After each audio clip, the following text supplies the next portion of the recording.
네, 삶의 질에 대한 관심이 높아지면서 틀니나 브릿지 같은 기존 방법보다 기능 면에서 뛰어난 임플란트에 대한 관심이 높아지고 있다고 하는데요. 네, 오늘 이 시간에는요, 이 성공적인 임플란트 방법에 대해서 자세히 알아보겠습니다. 네, 도움 말씀 주실 치과 보철과 전문의 장형민 원장 나오셨습니다. 안녕하세요. 예, 안녕하십니까. 보철과 전문의 장현민입니다. 네, 사실 그 나이가 들면서 기력이 많이 빠지듯이 네, 치아도 이렇게 빠지게 되는 경우가 많은 것 같아요. 근데 예, 치아가 맞습니다. 빠진 채 방치하게 되면은 어떤 문제들이 좀 생기게 되죠? 예, 사실 앞니가 빠지는 경우에는 환자분들이 병원에 바로 오십니다. 예, 그렇죠. 사회생활이 힘들고 바로 티가 나기 때문에 그런데요. 근데 사실 어금니가 음식을 씹는 데 상당히 중요한 역할을 하는 치아이지만 어금니가 하나, 두 개 정도 없다고 해도 사실 음식을 못 씹거나 밥을 못 드시는 것은 아닙니다. 그래서 이제 치과에 가기가 힘들고 그다음에 경제적으로 부담도 되고 치과가 무섭기도 해서 치과에 이제 오시지 않다 보면은 그러다 보면 이제 어느 날 보면 이제 내가 치아를 잃어버렸었나라고 잊어버리게 되는 경우도 있습니다. 이렇게 해서 이제 치아가 빠진 채로 방치하게 되면 여러 가지 문제들이 생기게 되는데요. 치아들은 이렇게 보통 나란하게 연결이 되어 있습니다. 그래서 치아들은 서로 이렇게 어깨를 걸고 밀고 있는데요. 이런 네. 상황에서 치아가 하나 빠지게 되면 이렇게 빠져 있는 공간으로 양 옆에 치아들이 움직이게 됩니다. 이렇게 음, 치아들이 움직이게 되고 그다음에 맞닿았던 치아가 위에서 아래로 내려오거나 이러면서 치열이 흐트러지게 되죠. 그렇게 되면은 이제 주변부로 음식물이 끼면서 잇몸 염증이 진행이 되게 됩니다. 죄송합니다. 전 엑스레이로 좀 갈 네, 수 전 있을까요? 사실 한번 보면서 자세한 예. 설명 갖도록 하겠습니다. 예, 지금 보이는 요 엑스레이에서는요, 네. 한 5년 전쯤에 이제 치아에 염증이 생겨가지고 치아를 발치하신 환자분이십니다. 그래서 5년 전에 이렇게 하시고 한동안 치과에 오시지 않으셨습니다. 그렇게 해서 한 5년 만에 저를 다시 만나게 되고 엑스레이를 다시 찍어봤는데 보시는 것처럼 치아가 앞에 있던 치아는 뒤쪽으로 밀리게 되고 그러면서 이쪽으로 음식물이 자주 끼게 되고 그러면서 이쪽으로 잇몸 염증이 진행이 되었습니다. 그래서 그 제일 뒤 치아를 뽑았던 5년 전 상황에서는 이 치아는 충분히 건강한 치아였는데 불과 5년 만에 이제 뽑아야 되는 걸 생각할 정도로 나빠지게 되었죠. 그리고 위에 있던 치아는 이렇게 내려오게 되면서 이렇게 치열이 흐트러지게 됩니다. 이런 상태 음, 그대로 임플란트를 심어서 수복을 하게 되면은 이런 그 치열이 망가져 있기 때문에 제대로 기능을 하지 않거나 임플란트의 수명이 줄어들게 되는 결과를 초래하게 아, 됩니다. 네, 계속해서 다른 사진 또 보도록 하겠습니다. 예, 그리고 이제 치아 빠진 상태로 그대로 두게 되면은 이제 그 치아를 잡아주고 있던 잇몸뼈가 사라지게 되는데요. 특히 이제 보이시는 것처럼 치아들이 있는 곳에는 잇몸뼈가 상당히 두껍게 남아 있게 되어 있습니다. 그런데 이제 치아가 빠진 곳에서는 잇몸뼈가 이제 없어지면서 매우 얇게 남아 있게 되죠. 그리고 뭐 보시는 것처럼 치아 사이에 틈이 벌어지면서 잇몸 염증도 생기게 되어 있습니다. 이렇게 잇몸뼈가 많이 흡수된 상태에서는 임플란트나 브릿지를 하는 과정이 상당히 복잡하고 어렵습니다. 이렇게 복잡하고 어려운 과정을 통해서 임플란트나 브릿지를 한다 하더라도 상당히 사용하시는데 힘든 경우들이 많습니다. 그래서 이렇게 너무 늦어지기 전에 치과에서 치료를 받으시는 것이 필요할 것 같습니다. 네. 자, 그렇다면 너무 늦어지기 전에 네. 치료를 받아야 될 것 같은데 빠진 치아 개수에 따라서 좀 치아 어떻게 보면 치료법이 좀 달라집니까? 어떻습니까? 예, 그거를 이제 치아 빠진 개수에 따라서 좀 분류해서 네. 설명을 드리도록 하겠습니다. 네. 예, 먼저 한 개의 치아나 혹은 소수의 치아가 이제 상실된 경우에는 이제 그 빠진 치아만큼 임플란트를 심어서 거기에 치아 모형을 달아서 수복할 수 있는 임플란트를 이용한 수복 방법이 있습니다. 어떻게 보면 가장 단순하게 그리고 즉각적으로 생각하실 수 있는 방법이죠. 없는 네. 곳에 일을 해놓고 하는 방법이죠. 어, 임플란트가 어려운 경우라든가 임플란트를 아직 하지 않았던 과거에는 양 옆에 있는 치아를 깎아서 씌우면서 중간에 가짜이를 달아서 만들어 넣는 브릿지라고 하는 방식으로 수복을 많이 하였습니다. 브릿지는 사실은 멀쩡하던 치아를 깎아서 해야 되기 때문에 상당히 좀 불리한 치료 방법이긴 한데요. 네네. 하지만은 그 치아를 빠진 상태로 많이 방치해가지고 인접한 치아들의 치열이 많이 흐트러진 경우에는 오히려 전략적으로 브릿지를 해서 흐트러진 치열과 틈을 같이 수복해주면서 하는 것도 좋은 방법이라고 할 수 있습니다. 네. 자, 계속해서 그럼 여러 개가 빠졌을 경우에는요? 예, 여러 개의 치아가 빠졌을 때는 마찬가지로 임플란트를 여러 개 심어서 수복할 수 있는 방법이 있죠. 그래서 뭐 네네네. 그거는 그냥 단순하게 생각하셔도 되는 문제입니다. 근데 이제 남아있는 치아에 고리 형태로 이제 유지되고 있는 부분 틀니를 사용해서 수복을 해볼 수도 있습니다. 이런 경우에는 틀니가 남아있는 치아와 그다음에 잇몸에 힘을 가해주기 때문에 잇몸이 눌린다거나 그리고 이제 남아있는 치아들의 과부하가 걸리는 단점이 있습니다. 반면에 이제 임플란트 같은 경우에는 치아가 없던 곳에 치아를 새로 만드는 거기 때문에 기존 치아들에 걸리고 있던 여러 가지 부하들을 같이 나눠주겨서 기존 치아에 걸리고 있던 과부하를 해결해주는 장점이 있습니다. 네. 자, 그렇다면은 사실 주변에 근데 치아가 다 빠지신 분들이 많으세요. 아예 윗니가 없든가 아랫니가 네네. 없든가. 이럴 때는 어떻게 틀니를 많이들 이용을 하시는데 어떻습니까? 예, 뭐 사실 요새는 이제 그 기술들이 많이 좋아졌기 때문에 네. 전체 이가 없는 곳에 모두 임플란트를 심어서 치아를 수복하는 방법도 가능합니다. 그래서 네. 그렇게 많이 하고 있고요. 그런데 이제 경제적으로 힘들기도 하고 그다음에 전신 건강상 문제가 있어서 임플란트를 할 수 없는 경우에는 이제 전체 틀니를 하게 됩니다. 특히 이제 위턱의 틀니 같은 경우에는 환자분들이 상당히 좀 거부감이 좀 적은 편입니다. 그래서 위턱의 전체 치아를 상실하신 경우에는 전체 틀니를 하시고 사용하는 데서 크게 문제는 없었습니다. 근데 이제 아래턱 같은 경우에는 가운데 이제 혀가 있고 그러다 보니까 틀니 크기 자체도 작아지게 되고 틀니를 잡아줄 수 있는 뼈의 양도 그렇게 많지가 않습니다. 그러다 보니 이제 아래 틀니 같은 경우에는 환자분들이 이제 적응을 잘 못하시는 경우가 많아요. 아. 그래서 음식을 씹을 때 틀니가 자꾸 이렇게 달아난다고 하시고, 네네네. 자꾸 빠지기도 하고, 그 다음에 이제 잇몸이 눌려서 아프기도 하고. 그래서 이런 덜거덕거리기도 문제- 하고요. 나중에 되면은요. 네, 맞습니다. 네. 예, 그래서 임플란트를 2개 혹은 4개 정도 심어가지고 그걸 이제 똑딱 단추 형태로 이제 연결을 해서 틀니가 기능을 할 때 움직이지 않도록 하면 이제 보다 더 이제 잘 사용하시게 되더라고요. 그렇기 때문에 어떻게 보면 이제 자연 치아만큼 좀 제일 좋은 게 임플란트가 아닐까라는 생각이 드는데요. 네, 좀 더 좀 구체적으로 좀 설명 부탁드리겠습니다. 예, 예. 예, 임플란트는 크게 3부분으로 구성이 되어 있습니다. 그래서 치아의 뿌리 역할을 하고 있는 인공 치근이 있고요. 그 다음에 실제로 음식을 씹는 역할을 하는 보철물이 있습니다. 예, 보철물은 우리가 그냥 치아를 깎아서 씌울 때 사용하는 것과 거의 형태가 비슷합니다. 이 치아 보철물과 그 다음에 아래에 있는 치근 모양 인공 치근을 연결해주는 부품이 지대주입니다. 그래서 이렇게 3개의 부품으로 구성이 되어 있고요. 실제로 음식을 씹을 때 가해지는 힘은 보철물을 통해서 지대주로 전달이 되도록 하고요. 지대주에서 다시 인공치근으로 힘이 전달이 됩니다. 그럼 인공치근은 주변에 있는 잇몸뼈에 이 힘을 분산시키는 역할을 하는 거죠. 설명 들어보니까 나무 심는 거랑 좀 비슷한 것 같아요. 예, 네. 비슷한 그래서 면이 이제 있죠. 뿌리를 단단하게 잘 심고 그나온 다음에 이제 나무 위에 줄기까지 이제 구조물을 그렇죠. 만드는 하는 것 거라고 같은데 생각할 수 있습니다. 저희가 이렇게 임플란트 식립 과정을 영상으로 준비했습니다. 영상 보시면서 자세한 설명 듣도록 하겠습니다. 예, 먼저 이렇게 이가 없는 부분에 임플란트 심을 부분에 잇몸을 열어서 이제 뼈를 노출시키게 됩니다. 그래서 잇몸 뼈를 노출을 시키고 이때 남아 있는 염증 조직이나 혹은 주변 치아에 치석들이 남아 있다면 이 과정에서 같이 깨끗하게 제거를 해서 수술 부위를 깨끗하게 만듭니다. 그리고 이제 임플란트를 심을 부위에 드릴을 이용해서 조그맣게 구멍을 내는데요. 요거는 남아 있는 잇몸뼈의 두께와 그다음에 식립할 임플란트의 두께에 맞춰서 적당한 크기로 이제 구멍을 만들어냅니다. 그리고 임플란트를 선택한 임플란트를 조심스럽게 이제 골라서 그 해당 부분에 이제 임플란트를 식립을 하는데요. 네네네. 이때 중요한 것이 그 임플란트와 뼈가 단단하게 붙어 있는 것이 중요하긴 합니다. 근데 이게 무한정 단단하게 붙어 있는 것이 좋은 건 아니고요. 적정한 수치대로 되는 것이 중요합니다. 그래서 뼈가 지나치게 딱딱하신 분들도 임플란트의 실패가 상당히 좀 증가하게 됩니다. 그러니까 우리는 지나치게 이제 뼈가 없는 경우만 생각하지만 사실 너무 딱딱한 경우에도 사실 임플란트 성공률이 조금 나빠지게 됩니다. 아, 그렇군요. 그래서 이렇게 임플란트를 식립을 하고 네. 그다음에 뿌리가 심어진 거네요. 네. 네, 예, 2개를 심어 놓고 그다음에 이제 이 부분이 잘 나을 수 있도록 잇몸을 잘 닫아줍니다. 실제로 임플란트가 뼈와 잘 붙을 수 있도록 2개월에서 길게는 6개월까지 기다려주기도 합니다.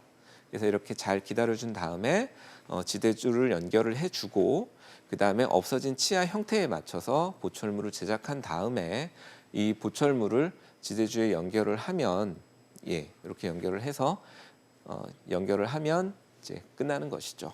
네, 이렇게 임플란트 식립 과정 영상으로 보면서 설명 들었는데요. 그러니까 자연 치아와 임플란트를 한번 비교 분석한다면요? 네. 예.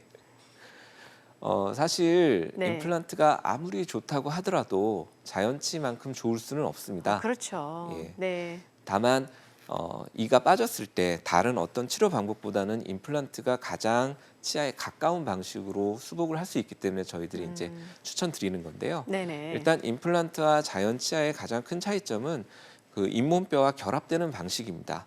자연 치아 같은 경우에는 질기고 단단한 치근막이라고 하는 구조물을 통해서 연결이 되어 있습니다. 반면에 임플란트는 뼈와 다이렉트하게 붙어 있게 됩니다. 이게 무슨 차이를 나타내냐면 치아는 우리가 힘을 줘서 흔들어 보게 되면 건강한 치아라 하더라도 어느 정도 좀 흔들림이 있게 됩니다. 그리고 이런 흔들림은 치근막을 통해서 바로바로 우리 뇌에서 인식을 하게 됩니다. 우리가 머리카락을 살짝 씹는다 하더라도 이 머리카락이 씹히는 걸 느낄 수가 있습니다. 네. 그만큼 치아는 대단히 예민하거든요.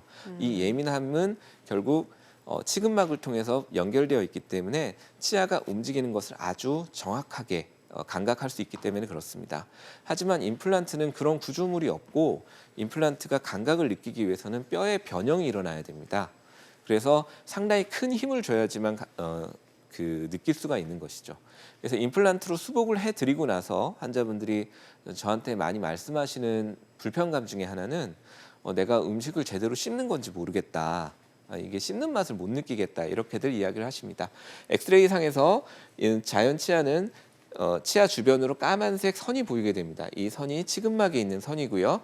임플란트는 그러한 구조물이 전혀 보이지가 않습니다. 네. 자, 그럼 계속해서 또 임플란트와 또 자연 치아를 찍은 또 사진이 있는데요. 네. 예. 네, 자, 그럼 계속해서 저희가 방송 보시면서 궁금한 점 있으신 분들은요. 026938-2060, 026938-2060으로 전화 주셔서 무료로 상담 받아보시기 바라겠습니다. 지금 전화 주세요.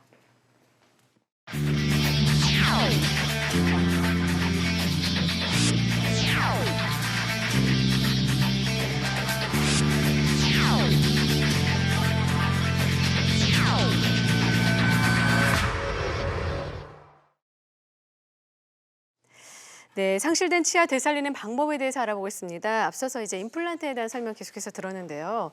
오랜 시간 방치돼서 치조골이 상할 대로 상한 경우도 좀 많더라고요. 네, 맞습니다. 특히 윗니 같은 경우에는 또 여기 공간이 있어가지고 예. 임플란트 못한다 이런 얘기들을 들으신 분들이 많으신데 네. 어떻습니까? 사실 치아를 상실하게 되면 네. 잇몸뼈가 점점점 없어지게 되는데요. 특히 위턱뼈 같은 경우에는 상악동이라고 하는 공간이 있어서 이 공간이 그 잇몸뼈를 상당히 좀 많이 없애는 역할을 하게 됩니다. 그 상악동이라고 하는 곳은 우리 머리뼈에 위턱뼈에 있는 구조물인데요. 코 양 옆에 있고 아래쪽 바닥은 잇몸뼈 있는 부분에 있고 위쪽으로는 눈 아래쪽 공간까지 있습니다. 그런데 이 상악동이라고 하는 공간이 평소에는 그냥 우리 잇몸뼈 있는 곳에서 이제 딱 멈춰 있게 되는데요. 그래서 저희가 이제 엑스레이를 한번 보시면요. 네. 그 엑스레이 상에서 보면 건강하고 치아가 모두 있는 분들 경우에는 상악동 바닥이 잇몸뼈의 가장 이제 윗부분에 이제 걸려 있게 되고 이런 경우에는 이제 잇몸뼈의 공간이 충분하게 됩니다. 그런데 이제 이를 하나 빼게 되면요. 네. 이제 어금니를 빼고 나서 좀 오래되면 그 상악동 바닥이 이제 조금씩 내려오게 됩니다. 상악동 바닥이 내려오게 되면서 그 잇몸뼈를 이제 점점 흡수하게 되는 것이죠. 이제 위쪽에서부터도 조금씩 흡수가 되고 아래쪽에서부터도 흡수가 되기 때문에 잇몸뼈가 부족하게 됩니다. 임플란트를 심으려면 최소한 한 10mm 정도의 잇몸뼈가 있어야 되는데요.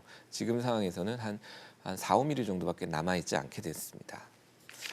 그리고 실제로 이제 여러 개의 치아를 발치하는 경우도 있는데요. 네. 여러 개의 어금니를 상실하신 경우에는 이제 그런 상악동이 이제 내려오고 그다음에 잇몸뼈의 흡수가 많이 진행돼서 잇몸뼈의 두께가 한 2mm, 3mm 정도밖에 남아 있지 않은 경우들이 있습니다. 이런 경우에는 사실 임플란트를 함부로 심기가 대단히 좀 어렵습니다. 네.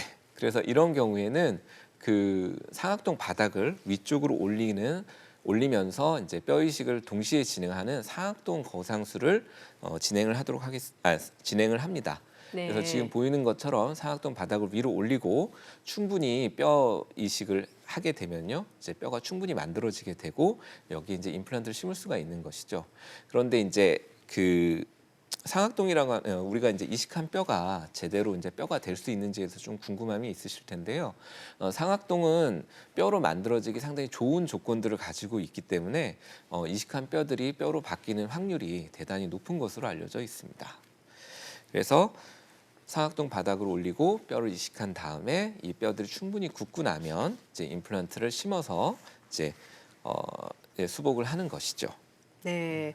자, 보여드릴 사례는 예후가 좋은 사례입니다. 개인에 따라서 시술 경과가 달라질 수 있다는 점 알려드리겠습니다. 치주염으로 임플란트 시술하기 좀 무리가 있다. 이러면 뼈 이식을 동반한 상악동 거상술을 진행한다고 하는데 사실 인공뼈가 이렇게 단단하게 붙는 데는 좀 시간이 걸리지 않나요? 네. 그렇죠. 시간이 네. 좀 오래 걸립니다. 네. 사실 상악동 거상술은 아까 보여드렸던 것처럼 자기 뼈가 1에서 2mm 정도밖에 남아있지 않은 경우에 네. 이제 시행하게 되는데요.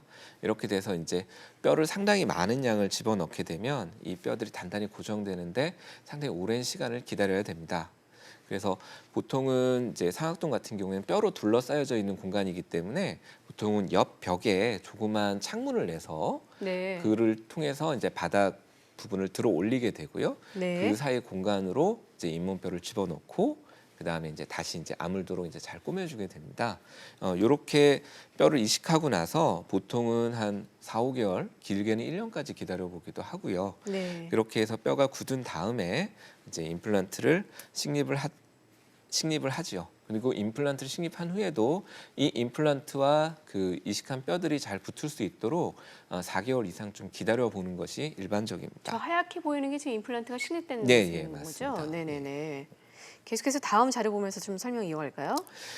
상악동 쪽에 이제 옆벽을 통해서 이제 네. 조그만 창을 뚫어가지고서 이제 뼈를 이식한다고 했는데요. 이런 네. 경우는 보통 이제 잇몸 뼈가 두께가 이제 1에서 2mm 정도밖에 남아있지 않을 때 이럴 경우에 이제 보통 진행을 하는데요. 이런 경우에 보통은 임플란트를 바로 심는 것보다는 뼈 이식을 먼저 해서 한 4, 5개월 정도 기다려 보고 그래서 뼈가 충분히 만들어지는 걸 본 다음에 임플란트를 심는 방식으로 이렇게 스테이지별로 나눠 가지고 시술을 진행을 하도록 합니다. 개인에 따라서 좀 맞춤으로도 할 수가 있겠네요. 네네네. 그리고 다음 이제 차례 볼까요?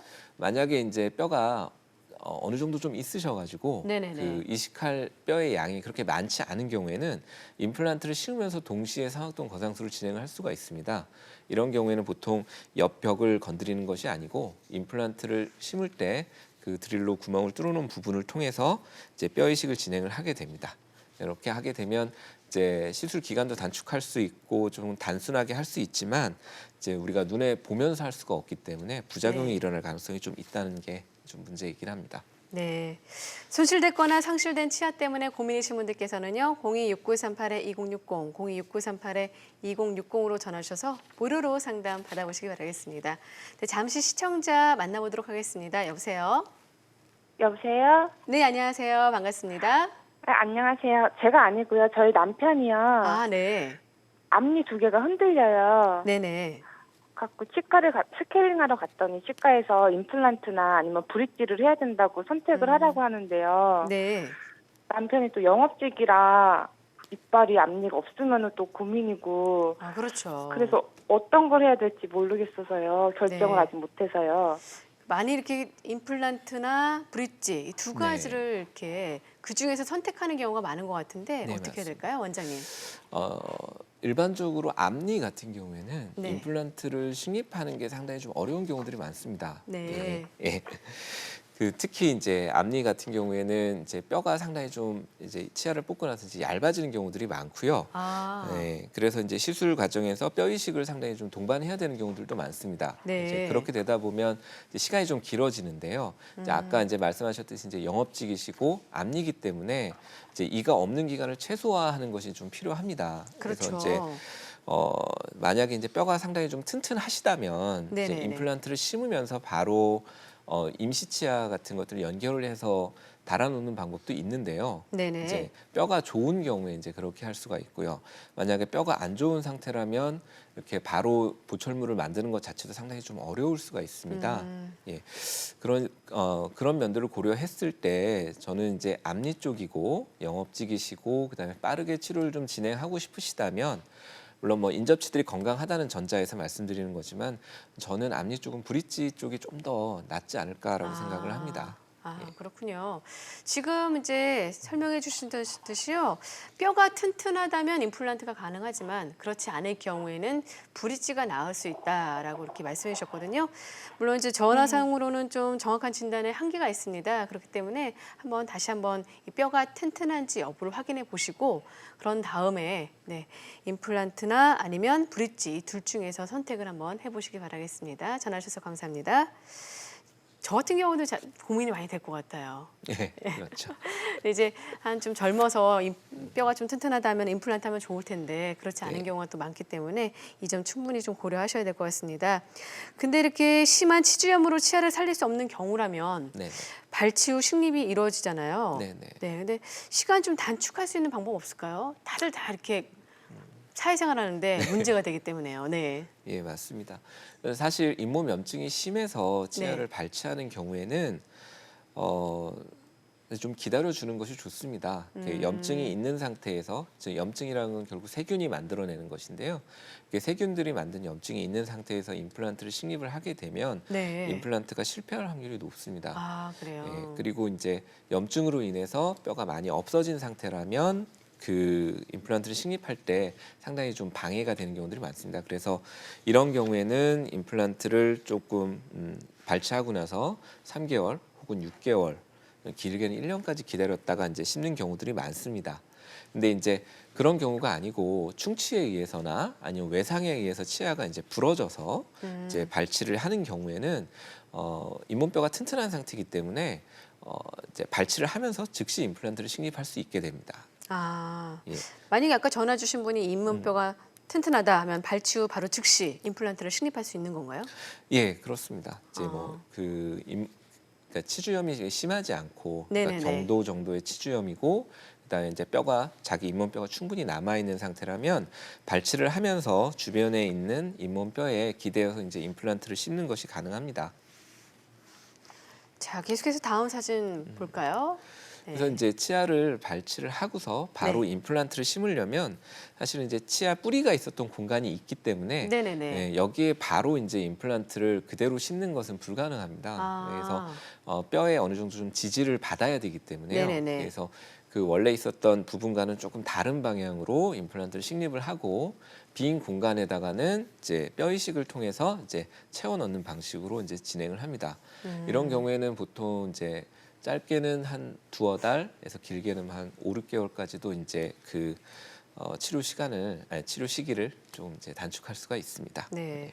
근데 사실 임플란트 좀 약간 또 두려워하시는 분들 가운데서는 또 부작용 때문에 걱정하시는 분들도 많거든요. 예, 맞습니다. 네.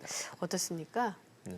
사실 임플란트의 부작용으로 이제 제가 환자분들한테 가장 많이 불만을 듣게 되는 거는 네네네. 사실 주변으로 이제 음식물이 많이 낀다라고 하는 거랑 그다음에 이제 씹는 느낌을 잘 모르겠다라고 하시는 게 이제 두 가지가 있는데요.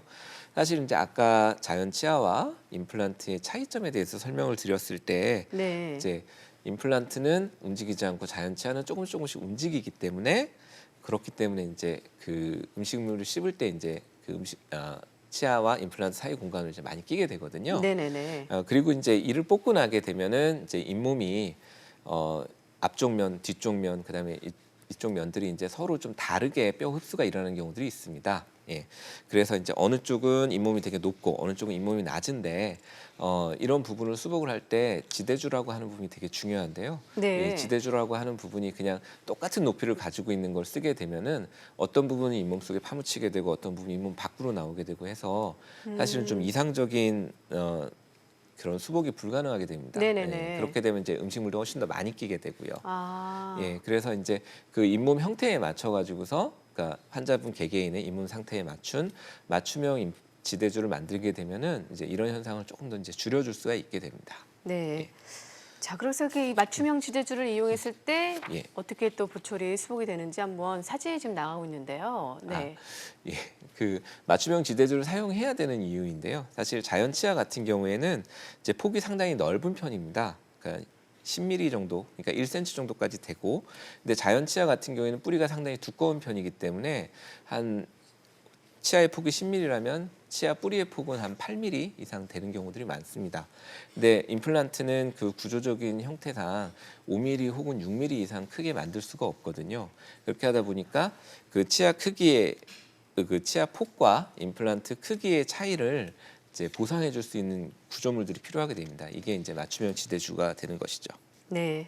지금 많은 분들께서 상담 전화를 주고 계십니다. 잠시 시청자 한 분 만나보도록 하겠습니다. 여보세요? 네, 여보세요? 네, 안녕하세요. 반갑습니다. 자, 예, 어떤 점이 안녕하세요. 궁금하신가요? 저는 임플란트를 했는데요. 네네네. 해가지고 한 6년 그 정도 됐는데 또 그게 빠져가지고, 아, 그 임플란트가 빠졌어요. 예, 빠져가지고 또 이빨 그 임플란트 심은 걸 또 다 뺐어요, 세 개를. 아, 네. 그러고 뭐 한 1년 정도 기다리다가 지금 새로 했는데요. 네네. 근데 자꾸 이 몸에서 피가 나요. 아, 그렇군요. 지금 임플란트를 이미 하셨는데 또 빠져가지고 또 다시 하셨거든요. 네, 피가 다시 왜 했어요. 날까요? 네네. 네? 일단 이제 피가 난다라고 하는 거, 잇몸에서 네. 피가 난다고 하는 거는 잇몸 염증이 이제 나타나는 거거든요. 네네네. 예, 그래서 이제 조금 걱정이 좀 되긴 합니다. 이제 임플란트를 심으시고 6년 정도 지나셔서 임플란트가 빠져서 그걸 이제 다 제거를 하고 다시 심었고, 그러고서 이제 한 1년 정도 되었는데 이렇게 되었음에도 불구하고 이제 잇몸에서 계속 좀 피가 나서 이제 걱정이 되시는 건데요. 사실 아무 이유 없이 이제 임플란트가 실패하는 경우도 저도 이제 겪어본 적은 있습니다. 근데 대부분은 이렇게 잇몸에서 피가 나고 잇몸이 붓고 하는 과정을 먼저 지나치게 됩니다. 이건 무슨 얘기냐면 우리 치아가 이제 뽑히게 되는 것과 비슷하게 잇몸 염증이 좀 과도하게 진행되는 건데요. 그 잇몸 염증이 많이 생기게 되는 것들은 이제 보통 우리가 생각할 때 이제 이를 잘 안 닦았어라고 생각을 하시는 경우들이 네네네. 많습니다. 근데 사실 그것과 함께 또 중요한 게 그 당뇨가 있다거나 아니면 전신 건강이 좋지 않다거나 하는 경우에도 이제 잇몸염증이 좀 빠르게 진행되는 경우들이 많습니다. 아, 그래서 물론 이제 이를 잘 닦아주시고 그 관리를 하시고 치과에 좀 더 자주 내원하셔서 관리를 받는 것이 일단 1차적이라고 생각이 들고요. 그 다음에 이제 전신 건강을 좀 좋게 유지하시는 것이 어떨까 이런 생각이 듭니다. 네, 그렇군요. 네, 전화상으로는 좀 정확한 진단의 한계가 있습니다. 하지만 지금 말씀해 주신 점 잘 참고하셔서 치료를 시작해 보시기 바라겠습니다. 전화 주셔서 감사합니다. 시간 관계상 이제 마지막 질문인데요. 이렇게 수술을 받았어요. 임플란트 네네, 수술이요. 예. 그런 다음에 이제 어떠한 점들을 좀 주의를 해야 될까요? 네. 뭐 사실 임플란트 수술 후의 주의사항은 발치 후 주의사항과 상당히 좀 유사합니다. 그래서 네. 그 이를 뽑은 곳 주변을 조금 안전하게 보호하는 것이 필요하고요. 그렇게 하기 위해서 이제 꺼즈를 충분한 시간 동안 물고 있으셔야 되고, 그래서 이제 지혈이 되도록 해야 되고, 붓기가 너무 심하지 않도록 냉찜질을 좀 해주셔야 됩니다. 그리고 그 부분에 이제 입솔질은 하지 마시고요. 그 옆에 있는 치아들까지만 열심히 이제 칫솔질 좀 해주시면 되겠습니다. 그래서 약이 나온 것은 끝까지 좀 다 드셔주시고요. 그 다음에 이제 몸의 상태를 컨디션을 좀 좋게 유지해야지 이제 그 회복이 되는데요. 특히 이제 술, 담배는 하시지 않으시는 게 좋고요. 그다음에 네. 충분한 영양 섭취를 하셔야 될 것 같고요.